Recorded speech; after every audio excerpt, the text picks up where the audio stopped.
Hey guys, want to do a quick video.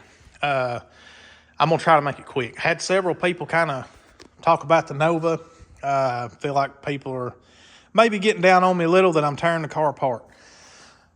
It's an old car, but it's a four-door, whatever you want to call it, four. It's not worth fixing, plain and simple. Now, if you just wanted an old little hot rod to hit the streets in, maybe throw your little turbo LS in it, and get out here and just play, make you a little sleeper, it could be fixed. I mean, you could patch the floors, you could patch the trunk, but I mean, the car's got rust in this fender, the front of this door. This door's good.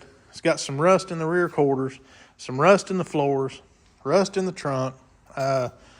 Nothing just got awful, but it's there. Deck lid's fairly good. When you open it, you can kind of hear a little rust moving around, in between the panels. But for the most part, it's pretty usable.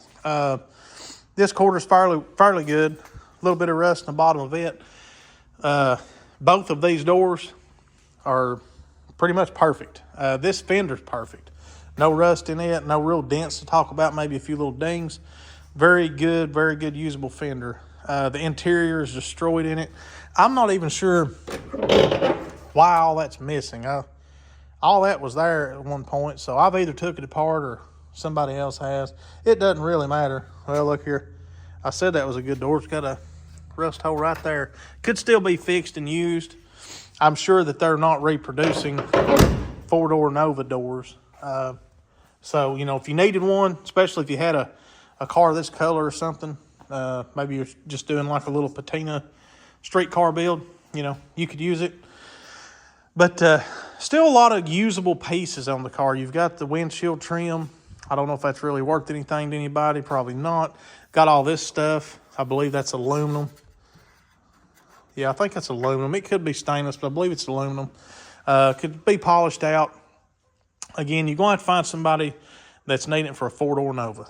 So that market's probably pretty slim, especially for 74. Now, I'm not getting down on this body style, okay? If you have one, I'm not trying to be rude at all. These can make some pretty cool little old cars. I had one just like it. We called it Green Bean. It was a little lighter color of green. Really original car. It was a 350 car, where this one's a 307. Matter of fact, Hot Rod Hoarder found that car somewhere and got it up and running and sold it to one of his buddies, and I bought it from him, which I guess would be kind of a mutual friend of his. I don't really know, but anyway, so I bought that car from him, and I had a lot of fun in that car. I think I gave $2,500 for it, and it had some steel wheels, 15 baits on the back, a 14 by 7 on the front or something with dog dish hubcaps. Had a pretty good little stance. It set right. It run really good. You could drive that car anywhere, and anywhere I went, I got compliments in it. So you don't have to have a lot of money to get out here and play with this old stuff and get compliments. I kind of miss that little car. It was just so dependable. But again, not my favorite body style. If this was a 69 or 70, maybe I'd patch the floors and patch the trunk, throw me a little, LS motor or something in it, and just get out here and just beat the damn brakes off of it. But it's not. It's a 74, so it is what it is. It's got a rear steer subframe. That was the whole idea with this car when I first bought it. I was going to use the rear subframe and the rear end in a 57 truck I had. Sold it to a friend of mine in Ohio, Daryl Dyer. He's actually one of my subscribers. And so he took the truck. He wanted to kind of keep the truck original. So the car got left here. And that's okay. Actually, I think I traded this car and bought it back or sold it, or I don't know. Hell, it's never left here, but I've had it a couple times. Anyway, all that aside, that's what the car was originally bought for. Never had any intentions on fixing it. I did want to get it running and maybe driving up and down the road, but I took the rear end cover off. The rear end had something going on. I don't remember what that I didn't like, and that was pretty much it. I just quit on it and sold the truck, so really had no use for the car. But I've kept it. I don't have no money in it really, not much to really speak of.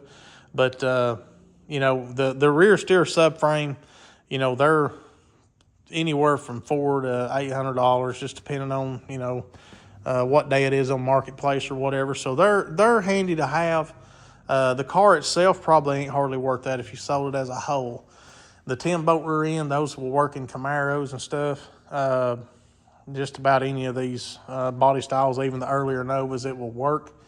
Whole lot of stuff that will kind of interchange with some of them older Camaros and Novas and stuff. But anyway, got a good grill, pretty straight front bumper. The rear bumper's messed up where I was pushing it up here with the tractor. Sorry, not sorry. Hell, it is what it is. It's, again, just an old junk car, guys. Nothing special here.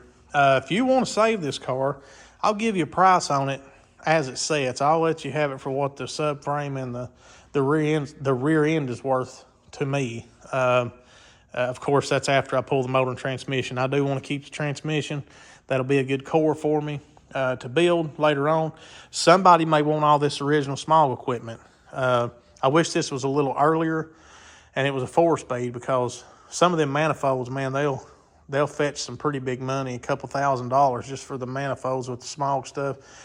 This is, of course, not the right ones, but somebody may still want all that original small equipment and the manifolds. It's unmolested. It's very hard to find that. Most of the time, these have been knocked off and beat over with a damn hammer and just look awful. But if somebody was doing a correct restoration on something, they may want that, and they'll take the time to make it look right under the hood. So, may pull the manifolds off, clean them up good, you know, do the best I can, and I don't know, throw them on a group on Facebook or something. Whatever, hell, it don't really matter. But again, a bunch of good usable pieces. The car will live on. That motor, hopefully, if it runs good, will have a new home in the 66 or the square body that Mr. PIB just bought.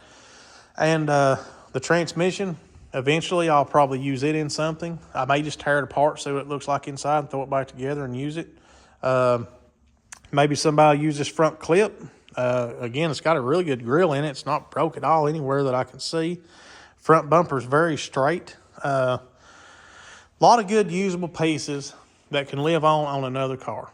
Now, again, if you had, you know, some time, had your little welder and you just wanted to know play pretty to get out here and beat on, had a little hot rod motor, sure, you know, patch the floors, patch the trunk, throw you some brakes and shit on it in the fuel system and get it up on its feet and go out here and have fun. I mean, people are going to look at it. People are going to make comments. It could be a fun car, but again, guys, just not worth it. At some point, you have to be sensible with some of this old stuff. I love these old cars and trucks. I hate to part any of them out, but some of them have to die for these other ones to live on. So this one, this one's ran its race for me. Now, again, I may sell the body to somebody. Maybe they'll fix it and do something with it. Maybe not. Maybe it gets parted out. But again, either way, it'll live on through some other stuff. Guys, I'm going to shut up. I've rambled long enough. Hopefully, I can get that motor out by this weekend. I've not slept much. I've got a new baby, as most of y'all know, and she's kind of been keeping us up, not getting in bed till late. And I got to get up at 2:30 in the morning, so those things don't really mix. So I've not had a lot of time to do videos or work, but I did manage to find an hour or two the other night and pulled the intake and stuff off, kind of cleaned a little bit of gunk and stuff out of the heads. So hopefully tomorrow maybe I can throw a set of ramps under the car, get under there, unhook everything, pull that motor and stuff out, and start getting it on the stand. Maybe we can get it started, see if it's a good running motor or boat anchor. If it's knocking or something, it's gone. We're going to throw it in the scrap pile. Nothing on that motor that's worth anything to me. Again, the pulleys, the small equipment, the manifolds, I'll keep all that, but the long block itself, the heads, the block and everything is gone. But it may be a really good running motor. I hope it is. Anyway, guys, as always, I appreciate you watching. We'll catch you on the next one. See you later.